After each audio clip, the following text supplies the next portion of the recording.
আজকে কি বাজার সুপারি তাই বলো? 120 টাকা। এই সুপারি 120 টাকা, 120 টাকা।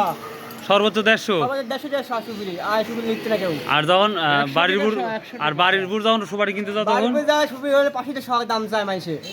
আর বাজারে 100-150 টাকা করে। 150 টাকা। প্রিয় দর্শক, এটা দেখতে পাচ্ছেন একবারে প্রপারলি ভালো একটা ভালো সুপারি, মাথা সুপারি। মাথা সুপারি মাত্র 100 থেকে 150 টাকা সর্বোচ্চ বাইর যাচ্ছে। কম হওয়ার কারণ কি?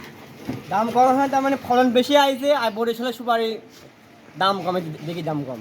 বরিশালের সুপারি কম, দাম কম, এই জন্য আমাদের এদিকে সুপারির দামটা কম। হ্যাঁ। তো বরিশালের সুপারির চাই তো আমাদের সুপারির কোয়ালিটি ভালো। ফলন বেশি হয়েছে সেদিকে দাম কম। আর এই পাকাগুলা পাকাগুলো ওই একই দামই। একই দামি না?